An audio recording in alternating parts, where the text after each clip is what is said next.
Merespons serangan-serangan Israel ke situs nuklir hingga ke wilayah sipil, Iran meluncurkan ratusan rudal balistik ke wilayah pendudukan Israel dan mampu menjebol sistem pertahanan udara Zionis Israel.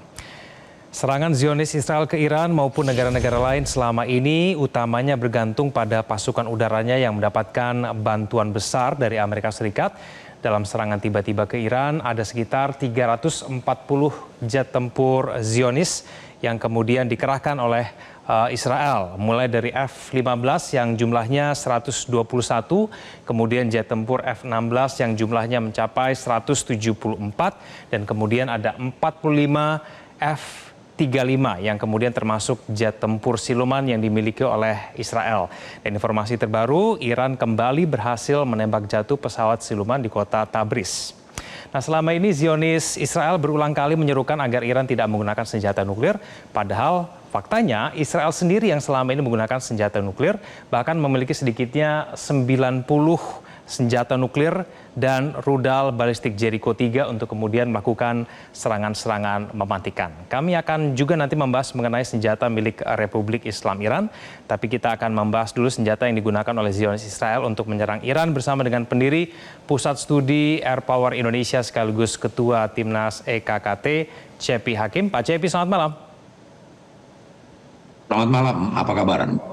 Ya, kabar baik Pak Cepi. Pak Cepi, Israel beralasan serangannya ke Iran adalah untuk mencegah serangan Iran ke Israel yang disebut akan menggunakan senjata nuklir. Sedangkan Iran ini membantah mengembangkan teknologi nuklir untuk persenjataan.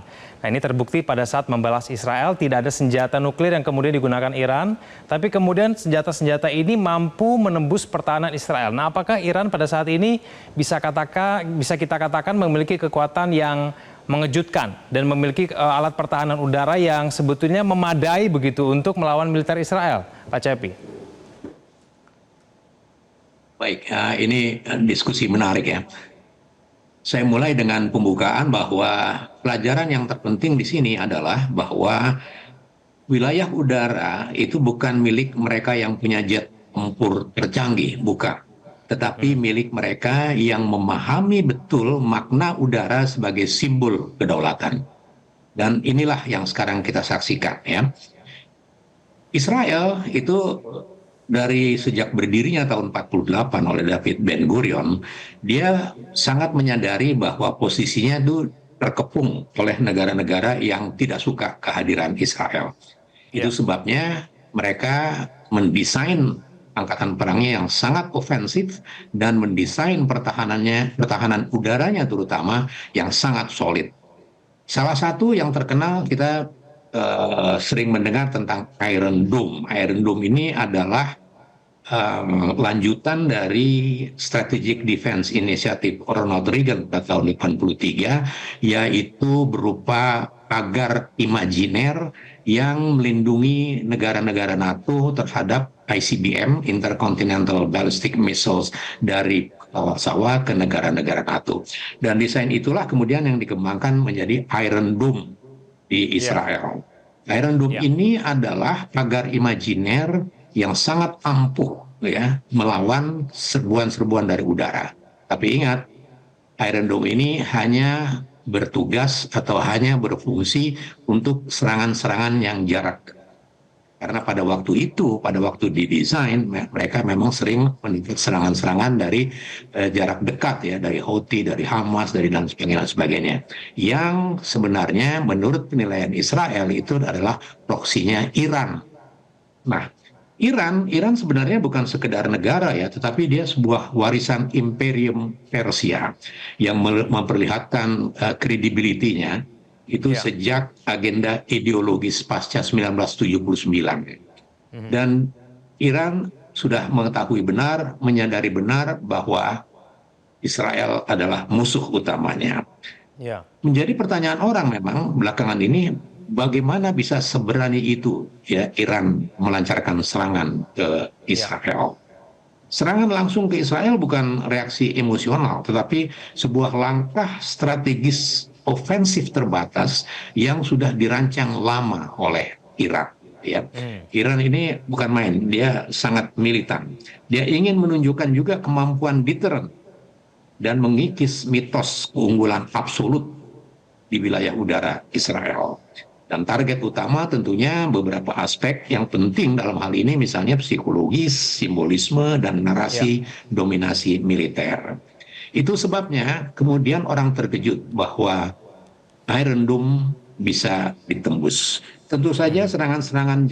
serangan-serangan jarak pendek yang telah dilancarkan sebelumnya itu menjadi pelajaran, ya, menjadi lesson learned bagaimana caranya sih untuk menembus Iron Dome. Maka dicobalah beberapa kali. Iron Dome Ya, sekali lagi untuk jarak pendek. Dan Israel sudah membaca gejala-gejala serangan dari Iran. Itu sebabnya dia lengkapi lagi dengan David Sling dan Arrow 2 dan Arrow 3 untuk jarak menengah dan jarak jauh. Tetapi Israel lupa bahwa Iran merencanakan ini cukup matang.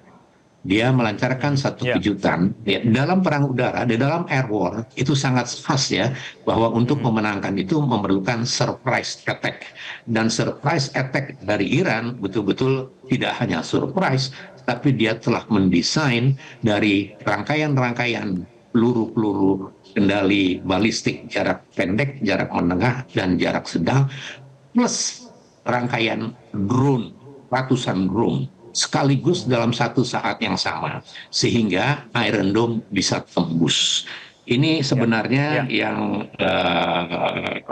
terjadi pada belakangan ini, dan Israel tentu saja tidak menyangka. Israel ya, selama ini, selama bertahun-tahun, selama puluhan tahun, memiliki self confidence, ya, kepercayaan diri yang luar biasa terhadap serangan-serangan udara dari manapun, dari ya, sekelilingnya, karena memang posisi Israel berada dikelilingi musuh-musuhnya.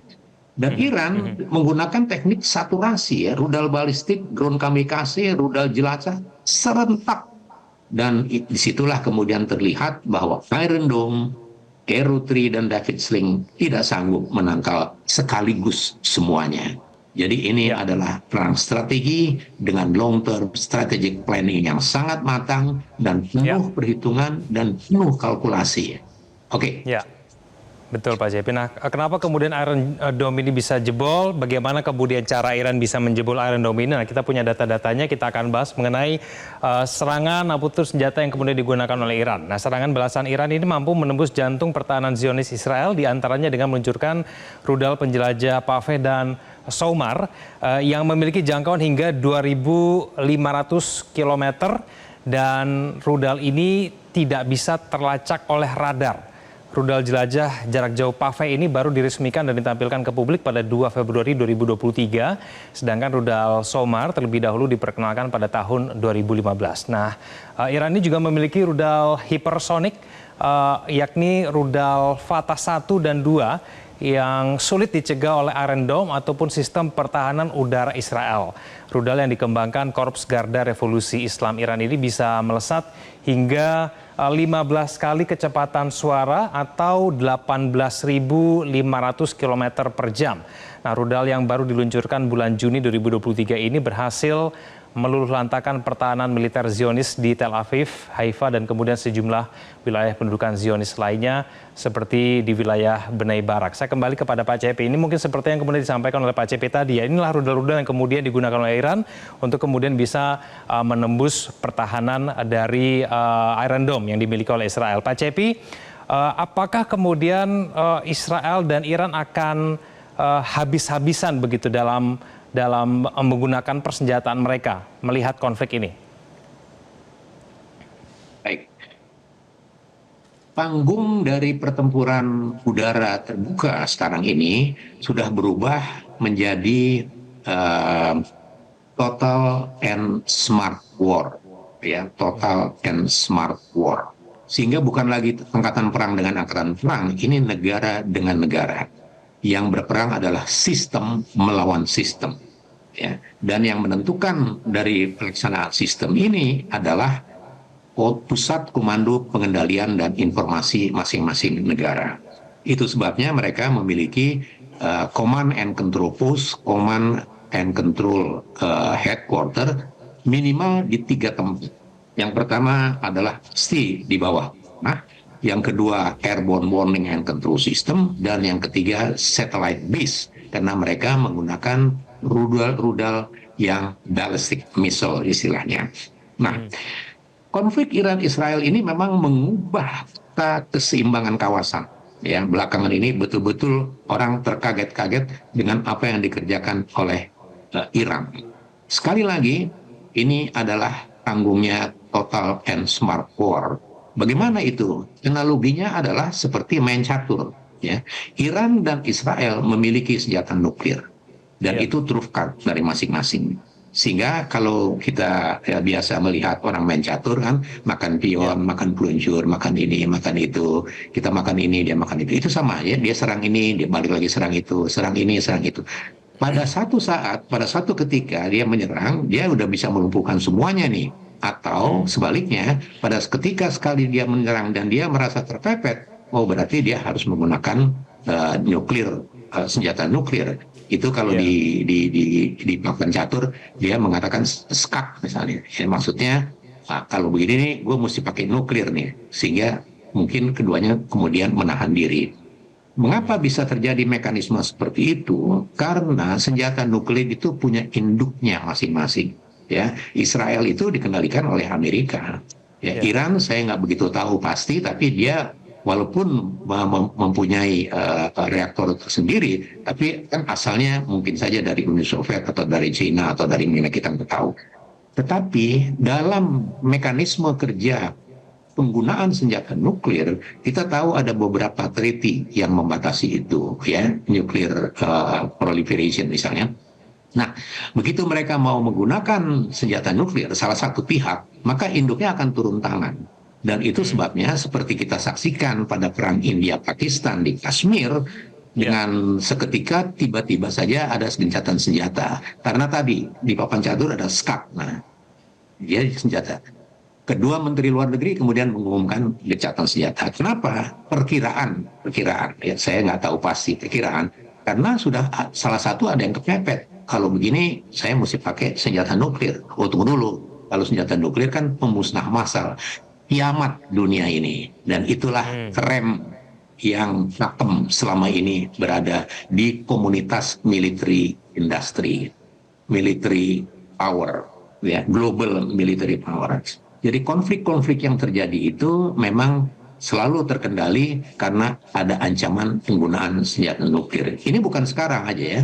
Pada peristiwa Teluk Babi ya tahun 50 atau 60-an itu pun begitu. Pada waktu Amerika mau menyerbu Kuba, Uni Soviet bilang kalau Anda hadir di sana, saya juga akan hadir. Kemudian ditunda, ya. Jadi ada remnya, ada emergency breaknya di sini dalam konflik-konflik, dalam situasi-situasi yang seperti ini.